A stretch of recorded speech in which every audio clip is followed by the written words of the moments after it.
വാവര് സ്വാമി എന്ന് പറയുന്ന കാര്യം ശരിക്കും നമ്മൾ ഇന്ന് ചിന്തിക്കുന്നത് പോലെ അല്ല അതിൻ്റെ പിന്നിലുള്ള സത്യം. അതവിടെ നിൽക്കട്ടെ.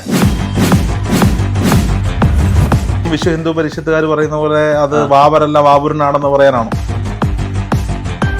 ഞാൻ നേരത്തെ പറഞ്ഞില്ല, ഞാനൊരു മതത്തിന്റെ വക്താവായിട്ട് അന്നും നിന്നിട്ടില്ല, ഇന്നും നിൽക്കാൻ. മതത്തിന്റെ പുരോഹിതനായിരുന്നു.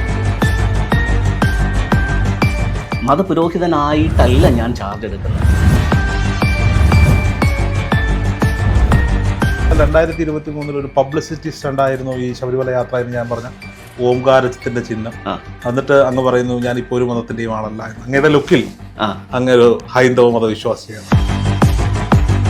അങ്ങിപ്പോൾ ക്രൈസ്തവ മതവിശ്വാസിയാണോ ഹൈന്ദവ മതവിശ്വാസിയാണോ? നമസ്കാരം, അബാക് മീഡിയയിലേക്ക് സ്വാഗതം. വീണ്ടും ഒരു ശബരിമല മണ്ഡലകാലം ആരംഭിക്കുകയാണ്. ഈ മാസം 17-ാം തീയതി ശബരിമല മണ്ഡലകാലത്തിന് ആരംഭം കുറിക്കുകയാണ്. 2023 ശബരിമല മണ്ഡലകാലത്ത് ഏറെ വാർത്താ പ്രാധാന്യം ലഭിക്കുകയും പിന്നീട് വിവാദമാവുകയും ചെയ്ത ഒന്നായിരുന്നു ഫാദർ മനോജ് എന്ന ക്രിസ്ത്യൻ വൈദികന്റെ വ്രതമെടുത്തുള്ള ശബരിമല യാത്ര. അബാക് മീഡിയയിൽ ഇന്ന് അതിഥി ഫാദർ മനോജാണ്. ക്ഷമിക്കണം, ഇന്ന് അദ്ദേഹം ഫാദർ അല്ല, മനോജ് KG ആണ്. മനോജ് സാർ നമസ്കാരം. നമസ്കാരം. ഫാദർ എന്നാണ് നാക്കിൻ തുമ്പത്തേക്ക് വരുന്നത്. എന്തുകൊണ്ടായിരുന്നു 2023 ആ ശബരിമല മലകയറ്റം എന്തിനു വേണ്ടിയായിരുന്നു? ഞാൻ അന്ന് നമ്മുടെ വിവാദങ്ങളായിട്ടുള്ള എല്ലാ വീഡിയോസിനകത്തും ഞാനത് ഷെയർ ചെയ്തിരുന്നു. ഉറപ്പായും അതൊന്നുകൂടി കേൾക്കാം. തത്വമസി എന്ന് പറയുന്ന ആ ഒരു ആപ്തവാക്യം, ആ ഒരു പ്രപഞ്ച സത്യം, അതിനെ ഉദ്ഘോഷിക്കാൻ വേണ്ടിയായിരുന്നു ഞാൻ ആദ്യം ശബരിമല പോയത്. കാരണം ക്രിസ്തീയ മതത്തിനകത്ത് ജീസസ് ക്രൈസ്റ്റ് പറഞ്ഞിരിക്കുന്ന ഞാനും പിതാവും ഒന്നാകുന്നു, ആ പിതാവ് എൻ്റെ ഉള്ളിൽ വസിച്ചുകൊണ്ട് തൻ്റെ പ്രവൃത്തി ചെയ്യുന്നു. അതേ കാര്യം തന്നെയാണ് തത്വമസി എന്ന് പറയുന്ന ആ ഒരു ആപ്തവാക്യത്തിൻ്റെ അകത്തുള്ള പൊരുൾ. അപ്പോൾ അതിനു വേണ്ടിയായിരുന്നു ഞാൻ അന്ന് പോയത്. പക്ഷെ ഇപ്പോൾ പോകാൻ ആഗ്രഹിക്കുന്നത്, ഞാൻ ആ കഴിഞ്ഞ പ്രാവശ്യം ശബരിമല പോയി വന്ന് കഴിഞ്ഞതിന് ശേഷം അപ്രതീക്ഷിതമായിട്ടൊരു ഫോൺ കോൾ വന്നു. അപ്പോൾ എന്നെ വിളിച്ചതൊരു സന്തോഷ് ചെത്തിയോടെന്ന് പറയുന്ന ഒരു പണ്ഡിതനാണ്. അദ്ദേഹം ഒരു 17 വർഷം കൊണ്ട് ഈ ശബരിമല ആയി ബന്ധപ്പെട്ടിട്ടുള്ള അതിൻ്റെ ശാസ്ത്രീയ രഹസ്യങ്ങളും നമ്മുടെ പരശുരാമൻ്റെ ഭാർഗവ നിലയത്തിൻ്റെ ആ ഒരു ശാസ്ത്ര സത്യങ്ങളും, ത്രേതായുഗത്തിനകത്ത് ശ്രീരാമചന്ദ്രൻ്റെ ആ ധർമ്മശാസ്ത്രവും അദ്ദേഹം സ്ഥാപിച്ചെടുത്തിരിക്കുന്ന അദ്ദേഹത്തിൻ്റെ ആ ഒരു വൈശിഷ്ട്യങ്ങളുമൊക്കെ അദ്ദേഹം ശാസ്ത്രീയമായി പഠിച്ചിട്ട് ആ ഒരു കാര്യം ഞാനുമായിട്ട് ഡിസ്കസ് ചെയ്തു. അപ്പോൾ ഹൈന്ദവ മതത്തിനകത്ത് പറയുന്ന വേദങ്ങളിനകത്ത് പറയുന്ന സത്യങ്ങളൊക്കെ വെറും പാഴല്ല, അതിൻ്റെ പിന്നിൽ ശരിക്കും ഒരു സയൻസ് ഉണ്ട്, ശാസ്ത്രീയ ഉണ്ടെന്ന് മനസ്സിലാക്കിയിട്ടാണ് ഞാൻ അതിനെ കൂടുതൽ പഠിക്കാൻ ശ്രമിച്ചു. അപ്പോൾ അദ്ദേഹത്തിൽ നിന്നാണ് ഞാനിപ്പോൾ കുറച്ച് കാര്യങ്ങൾ പഠിച്ചുകൊണ്ടിരിക്കുന്നത്. അപ്പോൾ ശബരിമലയുടെ പിന്നിലെ ശാസ്ത്രീയ സത്യം മുഴുവനായിട്ട് മനസ്സിലാക്കി കഴിഞ്ഞപ്പോൾ എനിക്ക് അടുത്തൊരാഗ്രഹം ഈ ശാസ്ത്രീയ സത്യങ്ങളെ ആധികാരികതയോടുകൂടെ ഒന്ന് പബ്ലിക്കിലേക്ക് എത്തിച്ചിട്ട് ഒന്നുകൂടെ ശബരിമല പോകണമെന്നുള്ളതാണ്. അപ്പോൾ ഞാൻ ആദ്യം ശബരിമല പോയപ്പോഴത്തേക്ക് എൻ്റെ ആഗ്രഹം ഒരിക്കൽ മാത്രം പോയാൽ മതിയെന്നായിരുന്നു. കാരണം എൻ്റെ മനസ്സിനകത്ത് അത്രേ ഉണ്ടായിരുന്നുള്ളൂ. പക്ഷേ ഇപ്പോൾ അതിൻ്റെ ശാസ്ത്രീയ സത്യങ്ങൾ മനസ്സിലാക്കിയപ്പോഴാണ് ഒരിക്കൽ പോയി തീർക്കേണ്ട കാര്യമല്ല ശബരിമലയ്ക്ക് പിന്നിലുള്ളത്, മറ്റൊരു വലിയൊരു സത്യം അതിനകത്ത് മറഞ്ഞു കിടപ്പുണ്ട് എന്നുള്ളത് മനസ്സിലായി. അപ്പോൾ ഇന്ന് ശബരിമലയിൽ പോകുന്നവർ എന്തിനു വേണ്ടി പോകുന്നു എന്ന് ചോദിച്ചു കഴിഞ്ഞാൽ ഒരുപക്ഷെ അവർക്ക് നല്ലൊരു ആൻസർ തരാൻ പറ്റുമെന്ന് എനിക്ക് തോന്നുന്നില്ല. മേ ബി ചിലപ്പോൾ 1-2 പേർക്ക് പറയാൻ പറ്റുമായിരിക്കും. അപ്പോൾ ഒരു അവയർനെസ് കൂടെ ശബരിമല പോകുന്ന വ്യക്തികൾക്ക് ഒരു അവയർനെസ് കൂടെ കൊടുക്കാൻ വേണ്ടിയിട്ട്, ഇതൊരു മുഖാന്തരമാകാൻ വേണ്ടിയിട്ടാണ് ഞാൻ ഇനി ശബരിമല പോകാൻ ആഗ്രഹിക്കുന്നത്. അങ്ങിപ്പോൾ ക്രൈസ്തവ മതവിശ്വാസിയാണോ ഹൈന്ദവ മതവിശ്വാസിയാണോ? രണ്ടുമല്ല, ഞാൻ മതവിശ്വാസിയല്ല. ഞാൻ പണ്ടും ക്രൈസ്തവ മതവിശ്വാസിയായിട്ട് ഞാൻ അറിയപ്പെടാൻ ആഗ്രഹിച്ചിട്ടില്ല. അതിനകത്തുള്ള സത്യങ്ങളെ ജനങ്ങളിലേക്ക് എത്തിക്കാനാണ് ഞാനൊരു പ്രീസ്റ്റ്ഹുഡിലേക്ക് പോകുന്നത്.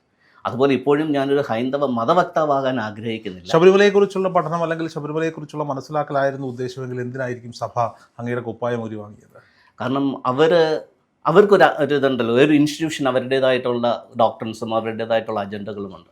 അപ്പോൾ അതിനകത്തുള്ള വയലേഷൻസ് ഉണ്ടാകുകയാണെന്നുണ്ടെങ്കിൽ തീർച്ചയായിട്ടും ആ സംഘടനയുമായിട്ട് ബന്ധപ്പെട്ട് നമുക്ക് പിന്നെ പോകാൻ പറ്റത്തില്ല. എത്രയോ ക്ഷേത്രങ്ങളിലെ പരിപാടികളിൽ എത്രയോ കുപ്പായമണിഞ്ഞ അച്ഛന്മാരും കന്യാസ്ത്രീമാരും ഒക്കെ പങ്കെടുക്കുന്നത് ഞങ്ങൾ കണ്ടിട്ടുണ്ട്.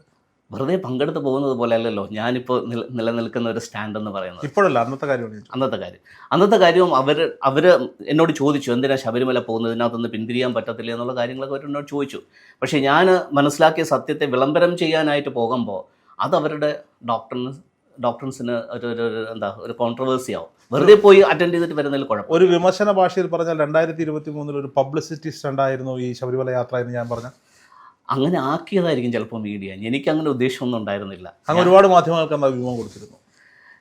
ശരിക്കും ഞാൻ ഇത് പബ്ലിക് ആകാൻ കാരണം എന്താണെന്ന് ചോദിച്ചു കഴിഞ്ഞാൽ, ഞാൻ അച്ഛൻ്റെ വേഷത്തിലാണ് ഈ ശബരിമലയ്ക്ക് എന്താ ചെയ്യേണ്ട, ശബരിമല പോകാൻ എന്തൊക്കെ ആചാരാനുഷ്ഠാനങ്ങളൊക്കെ എടുക്കണമെന്നുള്ളത് അന്വേഷിക്കാനായിട്ട് ഞാൻ പോയത് എൻ്റെ ഈ വേഷത്തിലായിരുന്നു. അപ്പോൾ ഒരു അച്ഛനൊരു ഈ വേഷത്തിനകത്ത് ശബരിമല കാര്യമായിട്ട് ബന്ധപ്പെട്ടുള്ള ഡിസ്കഷൻ വന്നു എന്നുള്ളത് പുറംലോകം അറിഞ്ഞപ്പോഴത്തേക്കാണ് ഇത് പതുക്കെ എസ്കലേറ്റ് ആകാൻ തുടങ്ങിയത്. പിന്നെ എൻ്റെ കയ്യിൽ നിന്ന് കൺട്രോൾ പോകുമായിരുന്നു. ഈ ശബരിമലയെ സംബന്ധിച്ചിടത്തോളം മതങ്ങൾക്കും അപ്പുറത്തേക്ക് വാവൂർ സ്വാമിയുടെ പ്രതിഷ്ഠ വരെയുള്ള ഒരു ക്ഷേത്ര സമുച്ചയം, ഒരു ക്ഷേത്ര സങ്കല്പം, അവിടേക്ക് ഒരു ക്രൈസ്തവനായ ഒരു പുരോഹിതന് കടന്നു ചെല്ലാൻ യാതൊരു വിധമായ ബാരിയേഴ്സും അവിടെ ഇല്ല. പിന്നെ എന്തിനായിരിക്കും അങ്ങയോട് മാത്രം സഭ ഇത്തരത്തിലൊരു രീതിയിൽ പെരുമാറിയത്? ഓക്കെ, അതിലെന്തെങ്കിലും ഒരു കാരണം അങ്ങയുടെ ഭാഗത്ത് ഉണ്ടാവില്ല? ഞങ്ങൾ സ്വയം മനസ്സിലാക്കി. രണ്ട് കാര്യം. ഒരു കാര്യം, നിങ്ങളിപ്പോൾ പറഞ്ഞ ആ സ്റ്റേറ്റ്മെൻറ്റിനകത്തൊരു ചെറിയൊരു കോൺട്രവേഴ്സി ഉണ്ട്. ഞാൻ ജസ്റ്റ് ഒന്ന് തൊട്ട് പോകാം, അത് നമുക്ക് പിന്നീട് ഡിസ്കസ് ചെയ്യാം. ഈ വാവൂർ സ്വാമി എന്ന് പറയുന്ന കാര്യം ശരിക്കും നമ്മൾ ഇന്ന് ചിന്തിക്കുന്നത് പോലെ അല്ല അതിൻ്റെ പിന്നിലുള്ള സത്യം. അതവിടെ നിൽക്കട്ടെ. ഒരു മതമൈത്രിയൊന്നും അല്ല അതിനകത്തുള്ള. അങ്ങും വിശ്വ ഹിന്ദു പരിഷത്തുകാർ പറയുന്ന പോലെ അത് വാവരല്ല വാവൂരനാണെന്ന് പറയാനാണോ? അങ്ങനെയും അല്ല. ഓക്കെ, അത് പിന്നീട് നമുക്ക് അതിനെക്കുറിച്ച് സംസാരിക്കാം. എൻ്റെ വിഷയത്തിലേക്ക് വരുന്ന സമയത്ത് ഞാൻ പബ്ലിക്കായിട്ട് ക്രിസ്തീയ മതത്തിനകത്തുള്ള തെറ്റുകൾ ഞാൻ ചൂണ്ടിക്കാണിക്കുമായിരുന്നു. അപ്പോൾ ഓൾറെഡി ഞാനൊരു നോട്ടപ്പുള്ളിയായിരുന്നു. അവർക്ക് എങ്ങനെയെങ്കിലും എന്നെ അതിനകത്തുനിന്ന് ഓൾറെഡി പുറത്താക്കാനായിട്ടുള്ളൊരു മൈൻഡ് സെറ്റിൽ നിൽക്കുന്ന സമയത്താണ് ഈ ഒരു വിഷയം കൂടെ കയറി വരുന്നത്. കാരണം ഞാൻ ചെയ്തുകൊണ്ടിരുന്ന വീഡിയോസും എൻ്റെ ട്രെയിനിങ് പ്രോഗ്രാംസും എൻ്റെ ടീച്ചിങ്ങും ഒക്കെ പരിശോധിച്ചാൽ അറിയാം, ഒരു ട്രഡീഷണൽ വേ ഓഫ് ക്രിസ്ത്യാനിൻ്റെ ബിലീഫ് സിസ്റ്റത്തിലല്ല, ആ ഒരു ഡോക്ട്രിൻസ് അല്ല ഞാൻ ഫോളോ ചെയ്യുന്നത്. എൻ്റെ ഉള്ളിൽ ഡിഫറൻ്റാണ്. ഞാൻ ഒരു ബുക്കും അതിന് വേണ്ടിയിട്ട് പബ്ലിഷ് ചെയ്തിട്ടുണ്ട്. ഗോസ്പൽ ഓഫ് മനോജ് എന്ന് പറയുന്ന ഒരു ബുക്കും പബ്ലിഷ് ചെയ്തിട്ടുണ്ട്. അപ്പോൾ അത് വായിക്കുമ്പോഴത്തേക്ക് അറിയാൻ പറ്റും, ഒരു ട്രഡീഷണൽ ചർച്ച് ഡോക്ടറിനല്ല, വിശ്വാസമല്ല അതിനകത്ത് ഞാൻ പ്രതിപാദിച്ചിരിക്കുന്നത്. അപ്പോൾ അതുകൊണ്ട് ഓൾറെഡി അവർക്ക് ഒരു പ്രശ്നം എന്നോട് ഉണ്ടായിരുന്നു. ഇത് അതിൻ്റെ കൂടെ ഒരു ആഡ് ഓൺ ആയി എന്ന് മാത്രമേ ഉള്ളൂ. ഈ ഹൈന്ദവ മതത്തെ പ്രതിദാനം ചെയ്യുന്ന ചന്ദനക്കുറി, ജുബയിൽ അണിഞ്ഞിരിക്കുന്ന ഓംകാരത്തിൻ്റെ ചിഹ്നം, അവിടെ ഒരു കൊടിക്കൂറ, അത് കാവ്യമല്ല എന്നുള്ളത് മാത്രമേ ഉള്ളൂ. കറുപ്പിൽ വെളുപ്പായതുകൊണ്ട് മാത്രമാണ് അത് കാവ്യ എന്ന് വിളിക്കാൻ പറ്റാത്തത്. എന്നിട്ട് അങ്ങ് പറയുന്നു ഞാൻ ഇപ്പോൾ ഒരു മതത്തിൻ്റെയും ആളല്ല എന്ന്. അങ്ങയുടെ ലുക്കിൽ അങ്ങൊരു ഹൈന്ദവ മതവിശ്വാസിയാണ്. ഞാൻ കഴിഞ്ഞ ഒക്ടോബർ 11 മുതൽ വീണ്ടും ശബരിമല പോകാനുള്ള വ്രതത്തിലാണ്.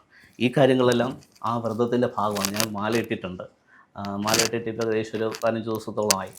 അപ്പോൾ ആ വ്രതാനുഷ്ഠാനത്തിൻ്റെ ഒരു ഭാഗമെന്നുള്ള നിലയിലാണ് ഈ കറുപ്പും ചന്ദനക്കുറിയും ഈ മാലയും അനുബന്ധമായിട്ടുള്ള വ്രതങ്ങളെല്ലാം. ആദ്യമായി ശബരിമലയിലെത്തിയപ്പോൾ ഇരുമുടിക്കെട്ടേന്തി കറുപ്പണിഞ്ഞ് ശബരിമലയിലെത്തി പടിചവിട്ടി സന്നിധാനത്തെത്തിയപ്പോൾ അങ്ങേക്ക് തോന്നിയത് എന്താ? എനിക്ക് പ്രത്യേകിച്ച് വേറെ അനുഭൂതിയൊന്നും ഉണ്ടായില്ല. കാരണം ഞാൻ എന്താണോ ആഗ്രഹിച്ച് പോയത് അത് എനിക്ക് വിളംബരം ചെയ്യാനായിട്ടുള്ള വേദി അവിടെ സജ്ജമായി. ഒന്നാമത്തെ കാര്യം. രണ്ടാമത്തെ കാര്യം, ഞാൻ ഒരിക്കലും പ്രതീക്ഷിക്കാത്തൊരു ഹോസ്പിറ്റാലിറ്റി അവിടെ നിന്ന് കിട്ടി.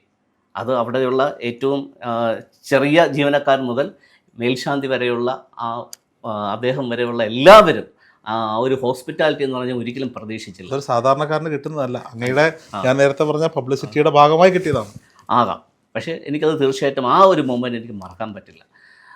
ഞാൻ അങ്ങനെ ഒന്നും ഒരിക്കലും പ്രതീക്ഷിച്ചില്ല. ആ ഒരു സമീപനം അത്ര രീതിയിലുള്ള ഹോസ്പിറ്റലിൽ പ്രതീക്ഷിച്ചില്ല. ഞാൻ ഇവിടെ നിന്ന് ഇറങ്ങുന്നത് മുതൽ, അതായത് ഇരുമുടിക്കെട്ട് ഏന്തി ഞാൻ ഇറങ്ങുന്നത് മുതൽ സന്നിധാനത്ത് അയ്യപ്പൻ്റെ സന്നിധിയിൽ എത്തുന്നത് വരെയുള്ള കാര്യങ്ങൾ വളരെ വളരെ വളരെ എന്താ, എനിക്കിവിടെ ഒരു സംശയമുണ്ട്. എല്ലാ മതങ്ങളും പഠിപ്പിക്കുന്നത് മാനവസേവയാണ്, മാധവസേവ എന്ന് വേണമെങ്കിൽ സംഘപരിവാറുകാരുടെ ഭാഷയിൽ പറയത്തക്ക രീതിയിൽ, അല്ലെങ്കിൽ ഭഗവത്ഗീതയിൽ പറഞ്ഞിട്ടുള്ള രീതിയിൽ വേണമെങ്കിൽ പറയാം. അത് ഭഗവത്ഗീതയിൽ പറഞ്ഞിട്ടുള്ളതല്ല ഇപ്പോൾ സംഘപരിവാർക്ക് തീരെഴുതി കൊടുത്തിരിക്കുന്നത് കൊണ്ട് അത് അങ്ങനെയാണ് പറഞ്ഞു പോകുന്നതായിരിക്കും നല്ലത്. എല്ലാവരും പറയുന്നത് മനുഷ്യനെ സ്നേഹിക്കാനാണ്, പരസ്പരം സ്നേഹിക്കാനാണ്. പക്ഷേ അതിന് പ്രത്യേകിച്ച് ഒരു മതം വിട്ട് അല്ലെങ്കിൽ ഒരു മതത്തിലില്ലാതെ നിൽക്കേണ്ട ആവശ്യമുണ്ടോ? അങ്ങയുടെ കർമ്മം കൊണ്ട് ഒരു പ്രീസ്റ്റായിരുന്നു. ആ പ്രീസ്റ്റായി തുടർന്നുകൊണ്ട് തന്നെ മറ്റു മതങ്ങളെ വിശ്വസിക്കാനും അല്ലെങ്കിൽ അവയെക്കുറിച്ച് അറിയാനും പഠിക്കാനും ഒക്കെയുള്ള സാഹചര്യം ഉണ്ടായിട്ടും അങ്ങ് അതിൽ നിന്ന് മാറിയത് എന്താണെന്ന് എനിക്ക് ഇപ്പോഴും വ്യക്തമായ ഉത്തരം കിട്ടുന്നില്ല. ഞാൻ നേരത്തെ പറഞ്ഞില്ല, ഞാനൊരു മതത്തിൻ്റെ വക്താവായിട്ട് അന്നും നിന്നിട്ടില്ല, ഇന്നും നിൽക്കാൻ. മതത്തിൻ്റെ പുരോഹിതനായിരുന്നില്ലേ? മതപുരോഹിതനായിട്ടല്ല ഞാൻ ചാർജ് എടുക്കുന്നത്. ഞാൻ പൗരോഹിത്യത്തിലേക്ക് വരുന്നതിനുള്ള ബേസിക് കാരണം എന്ന് പറയുന്നത് ഞാൻ അറിഞ്ഞ സത്യങ്ങൾ. സോ ഒരിക്കലും ഒരു മതപുരോഹിതനാകാൻ വേണ്ടിയിട്ടല്ല ഞാൻ പ്രീസ്റ്റ്ഹുഡ് എടുക്കുന്നത്. ഞാൻ ചെറുപ്പം മുതലേ അന്വേഷിച്ച് വന്ന ചില സത്യങ്ങൾ ഞാൻ കണ്ടെത്തിയപ്പോൾ, അത് എൻ്റെ ലൈഫിനകത്ത് അനുഭവിച്ച് ഞാൻ അതിനെ ആസ്വദിക്കാൻ തുടങ്ങിയപ്പോൾ, ആ അറിഞ്ഞ കാര്യം മറ്റുള്ളവരിലേക്ക് പകരാനായിട്ടുള്ളൊരു ഓതൻറ്റിസിറ്റിക്ക് വേണ്ടിയിട്ടാണ് ഞാൻ പൗരോഹിത്യം എടുക്കുന്നത്. കാരണം ഞാൻ ബേസിക്കലി ഒരു സോഫ്റ്റ്വെയർ എഞ്ചിനീയറാണ്. 24 വർഷം പല മൾട്ടിനാഷണൽ കമ്പനിയിൽ വർക്ക് ചെയ്തിട്ടുണ്ട്. അതിൻ്റെ കൂടെ ചില ട്രെയിനിങ് പ്രോഗ്രാമൊക്കെ ഞാൻ ചെയ്തു നോക്കി ഈ കാര്യങ്ങൾ മറ്റുള്ളവരിലേക്ക് എത്തിക്കാനായിട്ട്. അപ്പോൾ നേരിട്ടൊരു ക്വസ്റ്റ്യൻ എന്ന് പറയുന്നത് ഒരു സോഫ്റ്റ്വെയർ എഞ്ചിനീയർക്ക് എന്താ ആത്മീയത പറയാൻ, ബൈബിൾ പറയാനായിട്ടുള്ള അർഹത, അതിനുള്ള യോഗ്യത എന്താണെന്നുള്ളത്. അപ്പോൾ പിന്നെ യോഗ്യത നേടുക എന്നുള്ളതായി എൻ്റെ അടുത്ത ലക്ഷ്യം. അങ്ങനെയാണ് ഞാൻ ശരിക്കും ഇത് BTech പഠിക്കുന്നതും ഡോക്ടറേറ്റ് എടുക്കുന്നതും പിന്നെ പൗരോഹിത്യത്തിലേക്ക് വരുന്നത്. ഇപ്പോൾ ബൈബിളുമായി ബന്ധപ്പെട്ടുള്ള പ്രചരണ വേലകൾ നടത്തുന്നുണ്ടോ, ക്ലാസ്സുകൾ എടുക്കുന്നുണ്ടോ? ബൈബിളിൻ്റെ ഒരു മതപരമായിട്ടുള്ള ക്ലാസ്സുകളോ ട്രെയിനിങ് പ്രോഗ്രാമോ ഇല്ല. പക്ഷേ ബൈബിളിനെ ബേസ് ചെയ്തിട്ടുള്ള ആത്മീയ പ്രഭാഷണങ്ങൾ ഞാൻ നടത്താറുണ്ട്, ട്രെയിനിങ് എടുക്കാറുണ്ട്. അത് ബൈബിളിനെ പ്രൊപ്പഗേറ്റ് ചെയ്യാൻ വേണ്ടിയിട്ടല്ല, ഞാൻ പറയുന്ന ആത്മീയ സത്യങ്ങളെ മറ്റുള്ളവർക്ക് മനസ്സിലാക്കിക്കാൻ വേണ്ടിയിട്ടുള്ളൊരു ഉപാധിയായിട്ട് അത് ഞാൻ വേദങ്ങൾ ഉപയോഗിക്കാറുണ്ട്, ബൈബിൾ ഉപയോഗിക്കാറുണ്ട്, ഖുറാൻ ഉപയോഗിക്കാറുണ്ട്. അങ്ങ് മനസ്സിലാക്കിയപ്പോൾ എന്താണ് ഈ ആത്മീയത? പലരോടും ഞാൻ ചോദിച്ചിട്ട് എനിക്ക് കൃത്യമായ ഉത്തരം കിട്ടാത്ത ചോദ്യമാണത്. എന്താണ് ആത്മീയത? ഓക്കെ, സിമ്പിളായിട്ട് പറഞ്ഞു കഴിഞ്ഞാൽ ഒരു മനുഷ്യന് 3 ഘടകങ്ങളുണ്ട്: അവൻ്റെ ശരീരം, അവൻ്റെ മനസ്സ്, ആത്മാവ്. നമ്മളെ ഈ ഭൂമിയിൽ അപ്പനും അമ്മയും സമൂഹവും പഠിപ്പിക്കുന്നത് ശരീരം കൊണ്ടും മനസ്സുകൊണ്ടും ജീവിക്കാൻ വേണ്ടിയിട്ടാണ്. പക്ഷെ ആത്മാവ് കൊണ്ട് ജീവിക്കുന്ന ഒരു റിലമുണ്ട്. അപ്പോൾ ഒരു മനുഷ്യൻ്റെ ആത്മാവ് കൊണ്ട് അവൻ ജീവിക്കുന്ന ആ ഒരു ജീവിത നിലവാരത്തെ അല്ലെങ്കിൽ ആ ജീവിത ശൈലിയാണ് ആത്മീയ ജീവിതം. ആത്മാവ് എന്ന് പറയുന്നത് തന്നെ നമുക്ക് മുന്നിൽ സങ്കല്പമായി നിൽക്കുന്നതാണ്. തന്നെ അംഗീകരിക്കാത്ത ഒരു കൂട്ടം മനുഷ്യർ നമുക്ക് ചുറ്റും ഇപ്പോഴും ഉണ്ട്. മെഷർ ചെയ്യാൻ പറ്റാത്തതുകൊണ്ടോ അല്ലെങ്കിൽ ടാൻജിബിൾ അല്ലാത്തതുകൊണ്ടാണ് പലരും അതിനെ വിമർശിക്കുന്നത്. അപ്പം എൻ്റെ ഭാഷത്തിൽ പറഞ്ഞു കഴിഞ്ഞാൽ ഒരു 6ാം ഇന്ദ്രിയമാണ് ആത്മാവെന്ന് പറയുന്നത്. അപ്പോൾ ആത്മാവിന് കണ്ണുണ്ട്, ആത്മാവിന് ചെവിയുണ്ട്, ആത്മാവിലൂടെ കമ്മ്യൂണിക്കേഷൻ അങ്ങോട്ടും ഇങ്ങോട്ടും പോസിബിളാണ്. ആ ആത്മാവിൻ്റെ തലത്തെ ആക്റ്റീവാക്കി എടുക്കുന്ന ഒരു വ്യക്തിക്ക് മാത്രമേ ആത്മാവിൻ്റെ ആ റിലത്തിനകത്ത് ജീവിക്കാൻ പറ്റത്തുള്ളൂ. മരണശേഷവും ആത്മാവ് ഭൂമിയിൽ തുടരുമെന്ന് വിശ്വസിക്കുന്നുണ്ടോ? ഇല്ല. മരണശേഷം ഒരു ജീവിതമില്ല. മരണശേഷം ജീവിതമില്ല എന്ന് ഞാൻ പറയത്തില്ല. പക്ഷേ ഭൂമിയിൽ അല്ല പിന്നെ ആത്മാവിൻ്റെ ശരിക്കുമുള്ള വാസം. ആത്മാവിന് ജീവിക്കാൻ ഭൂമി വേണ്ട. ആത്മാവിനായിരിക്കാൻ വേണ്ടി ഇപ്പം നമ്മൾ ഈ ശരീരത്തിലായിരിക്കുമ്പോഴാണ് പരിമിതികളുള്ളത്. ശരീരം വിട്ടു കഴിഞ്ഞാൽ ആത്മാവ് പരിമിതികളില്ലാത്ത, സ്ഥലകാല ആ ബൗണ്ടറീസ് ഇല്ലാത്ത, ഈ സൃഷ്ടികളുടെ ഒന്നും ആവശ്യമില്ലാത്ത മറ്റൊരു റിലത്തിൽ ജീവിക്കാൻ പ്രാപ്തനായിട്ടുള്ള ഒന്നായിട്ട് മാറും. പിന്നെ എന്തിനായിരിക്കും ഈ മതാചാര പ്രകാരം മരണശേഷം കർമ്മങ്ങൾ ചെയ്യുന്നത്? ഏത് മതത്തിലാവട്ടെ, ഹൈന്ദവ മതത്തിലോ ക്രൈസ്തവ മതത്തിലോ ഇസ്ലാമിക മതത്തിലോ ആയാലും മരണശേഷം നടത്തുന്ന കർമ്മങ്ങൾ, പൂജകൾ, പ്രാർത്ഥനകൾ അവയൊക്കെ എന്തിനായിരിക്കും? എൻ്റെ അറിവ് ഒത്തിരി വ്യത്യസ്തമാണ്. കാരണം എന്താണെന്ന് വെച്ച് കഴിഞ്ഞാൽ നമ്മൾ ഈ ഭൂമിയിൽ ജീവിക്കുന്ന സമയത്ത്, ഈ ശരീരം കൊണ്ട് ജീവിക്കുന്ന സമയത്ത് നമ്മുടെ ചുറ്റും ഒരു എനർജി ഉണ്ട്. അങ്ങനെ ഓറ എന്ന് വേണമെങ്കിലും പറയാം.